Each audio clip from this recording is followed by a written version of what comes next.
Hi guys, you might remember a couple of months ago we tested the new Peugeot 308 GTI. That was the entry-level 250 version. That refers to the metric horsepower, or 184 kilowatts. This is the flagship model, the 270. It comes with the same 1.6 litre turbocharged engine, only it produces 270 metric horsepower or 200 kilowatts. That's a lot of power for a 1.6 litre four-cylinder. It's got a very high specific power output. If you do a quick calculation, it ends up being about 125 kilowatts per litre. To put that into perspective, a Holden SS Commodore with the new LS3 304 kilowatt 6.2 litre V8 produces just 50 kilowatts per litre. So this is a very highly strung engine. The boost gauge inside shows well over 2 bar of boost, which is 30 psi and beyond. So yeah, a lot of boost coming through there. Aside from the boosted engine, the 270 can be distinguished on the outside via these 19-inch alloy wheels over the 250's 18-inch wheels, and also there's some pretty serious multi-piston Peugeot Sport brakes behind there, with massive 380mm discs. They're huge discs. You can see they're floating discs as well. That's that pattern thing in there, so the disc is effectively very remote from the axle, so the heat can just be dissipated away very easily. They're very serious brakes too. When you're driving along, it's as I'll show you soon, it's a pretty serious setup. The only other visual difference between the 250 and the 270 is the available two-tone paint option, such as on this car now. This is $4,700 if you tick this option box, which is pretty steep. In Australia, the 308 270 is around $50,000 excluding on-road costs. So paying $5,000 for an option, that's about 10% of the price of the car, which is pretty steep in my opinion. It doesn't really weigh up. It seems out of proportion. You'd expect an option that expensive on a higher end car such as a Jaguar or a Ferrari or something like that. But I can tell you it is a very high quality job. It extends all the way through the door jambs and everything. But there's absolutely no seam or dodgy masking or anything like that. It's properly prepared, probably when the car was still in its body when it was being manufactured, just the shell. Because yeah, there's absolutely no sign of join or anything. And they've probably cleared it over the top with both the colours. But yeah, it extends all the way through the door trims and even under the car a little bit. So although I wouldn't actually tick that option because it's just too expensive for this type of car, it definitely gives the 308 GTI an exclusive look in the hot hatch segment. Overall, the 308 GTI does look pretty good. On camera it probably doesn't do it justice. In real life it sits pretty low and pretty fat. The natural pumped guards of the 308 already look pretty good, but then it's nicely filled out with those wheels. Looks very purposeful and rally car like. So the other distinguishing feature for the 270 are these sports bucket seats, Peugeot sports seats. I can't quite remember the seats in the 250, but they're very similar to this. So they've got this Alcantara sort of suede sections in the middle and then these leather bolsters on the sides. I think these side bolsters are a bit bigger on this 270, but the main difference is the massage functionality. So you've got these rollers that are in the back there that actually roll up and down your back while you're driving along. It's pretty soothing and pretty cool for a hot hatch. One thing I find strange though is this car actually weighs 1,200 kilos, which is very light even for the hot hatch segment. But I'm guessing these seats with the massage function probably weigh 25 kilos each, and you can't actually option to not have those. They come standard. They're also quite chunky. I'll show you when we get in the back, but they do take up a bit of room. So inside you get the typical French sort of chic, fashionable layout. It's definitely very unique in this hatch segment. The dash is pretty much the same, or it is exactly the same as most 308 models, and certainly the same as the 308 GTI 250. It goes for that clutter-free philosophy, so there's minimal buttons on the dash, except for these little window demisters and the recirculation control. Everything else is housed within the touchscreen. It's a pretty good touchscreen system, easy to use. You've got your climate, jump to buttons around the sides, and your car settings. It's actually recording 7.9 litres per 100 kilometres, which is pretty good. A high boost, high performance, small capacity engine tends to use a lot of fuel, surprisingly, but this car is actually quite good. Because there's so much boost going into the engine, you need that equal part in petrol. Well, specifically the ratio is about 14.7 to 1, I think it is. So 14.7 parts air, then 1 part petrol. So if you put more boost into the engine, you still need to keep up with the petrol. But this is actually recording pretty good in the real world anyway. But yeah, the driving position is pretty good. You sit quite low if you want to. There's manual adjustment. It doesn't have electric seats, so that probably saves a little bit of weight. Manual adjustment for the sliding as well, and then a rotary dial for reclining. But you can find a pretty good position. The only thing that does take a bit of getting used to is this high instrument cluster. That's to keep your eyes up and very close to the road where they should be. But it can present a bit of a problem, because if you like to have the steering wheel high, it blocks the speedo, so you have to have the steering wheel pretty low. Again, that just takes a bit of getting used to. The steering wheel is a tiny steering wheel. That also takes some getting used to, particularly when you're driving a bit hard in the mountains and things like that. It becomes a little bit fidgety, but again, you just need to get used to it, and it does actually feel pretty sporty. Other than that, it's just a normal 308 GTI inside, except for this sport button. You probably can't tell the difference between that, but just then the sound starts coming through the speakers. It is artificial. I'll take it for a drive in a minute and show you, see if you can, I don't know if you can hear the difference in the GoPro, but yeah, to me it just sounds artificial. I don't think it's needed for an engine that's such a high performance engine, 200 kilowatt 1.6 litre.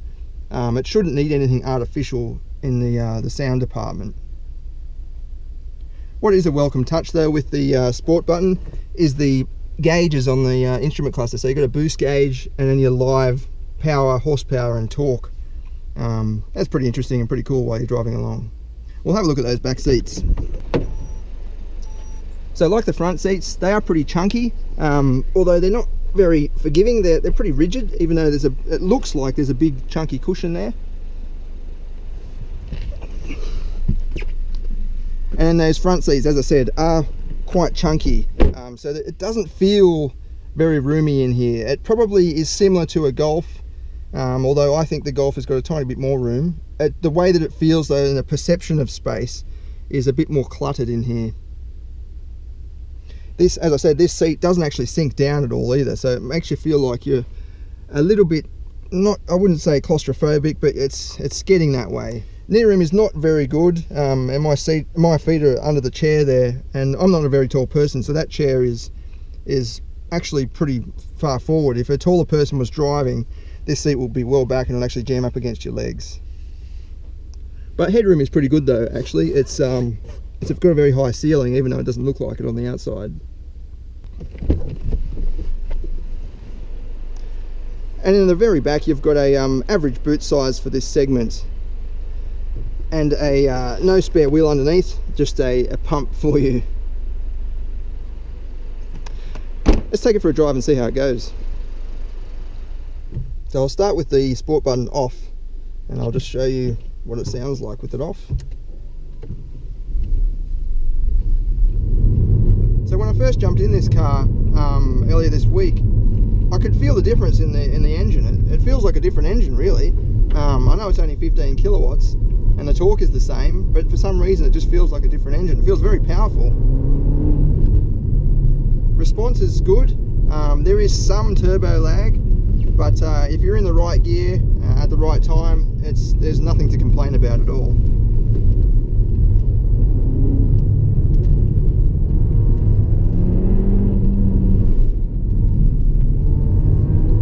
So another thing that is different with the 270 is it has a Torsen limited slip diff at the front. Basically what that means is it's able to distribute the power between both wheels instead of just one, in certain conditions anyway. It's a bit more complex than that. There's a clutch in the middle that determines which wheel gets what power, but in most circumstances, and certainly with wheel spin, it's going to be spinning both wheels instead of just the one. That means you can accelerate around the corner faster and actually pick up more speed around the corner. So I'll show you, this corner's pretty tight. I'll give it a lot of throttle.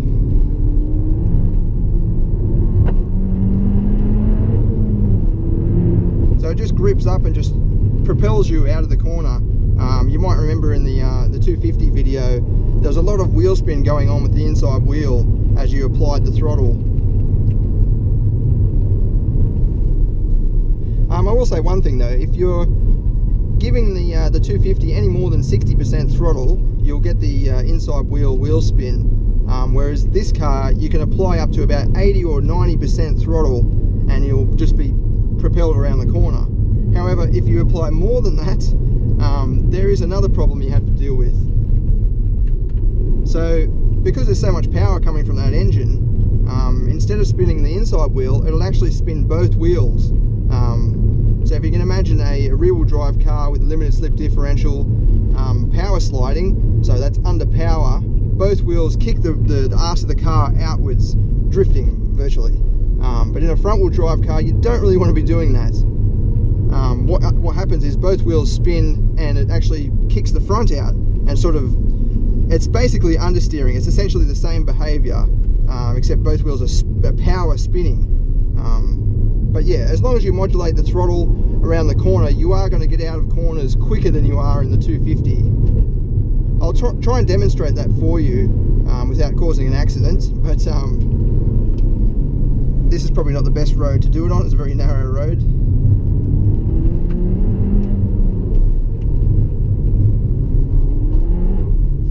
So just then it's spinning both wheels and pushing me, in this case, over to the other side of the road, which is not where you want to be. I'll slow down for you and actually take off and show you what I mean. So give it a bit of wheel spin. So you can see the front end pulling to the side there. So it's like a rear wheel drive kicking the back end out, except in this case front wheel drive, so it's kicking the front end out. I mean, it's pretty exciting, but it's not the quickest way around the corner. It's the same scenario with the 250 though. You just have to be careful with the throttle and be a bit sensitive to how much throttle you actually give it.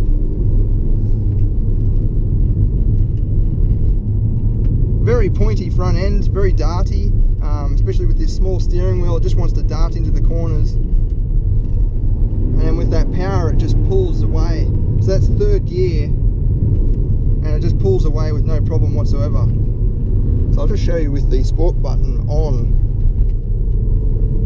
So straight away there's a different sound. It's starting to come through the speakers. You probably can't hear it on camera. But yeah, it's got this electronic sound. It sounds like you're playing a computer game or something.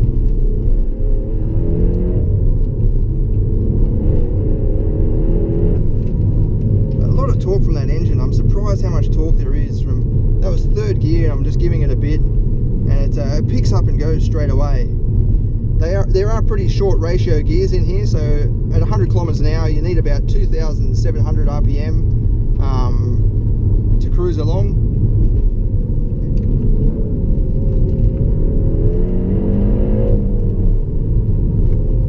But yeah, that fake noise coming through the speakers, it turns me off a little bit, and I've been driving with the sport button off most of the time. I mean, apart from the boost gauge, it's just a bit off-putting.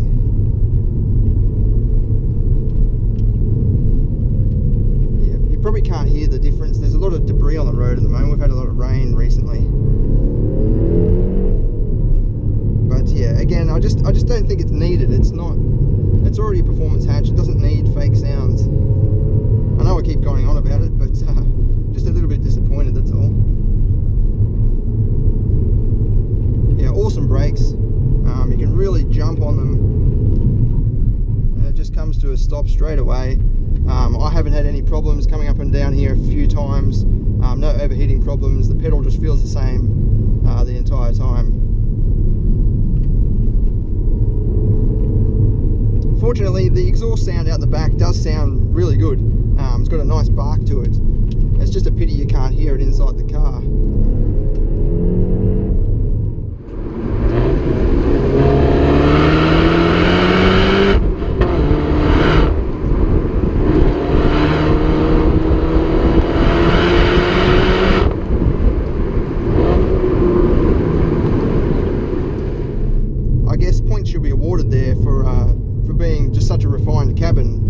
installation on the highway with their massage seats going, you can just sit back and relax. Whereas a lot of hot hatches in this specific segment, you're unable to do that.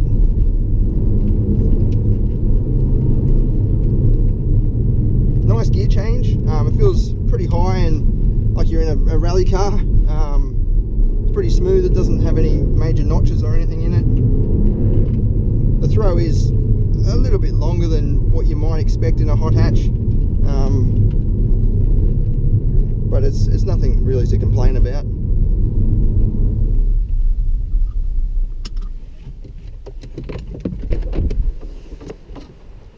So on first impressions, it's a exciting little hot hatch. It's got some proper performance credentials, such as those huge brakes, really pinpoint handling, highly engaging as well. You can kick the rear end out, and you've got that front wheel drive power understeer, and you've got that engine, that 1.6 litre engine with 200 kilowatts. It should be an award-winning engine actually. I'm pretty sure it'll be the most powerful production 1.6 at the moment too.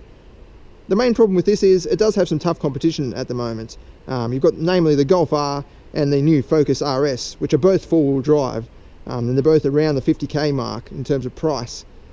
But this does stand out as something a bit different, something a bit stylish, and it's got some comfort features which the others don't have, such as the massage seats. I'll go over more of the details in the review on the website soon. So until then, thanks for watching.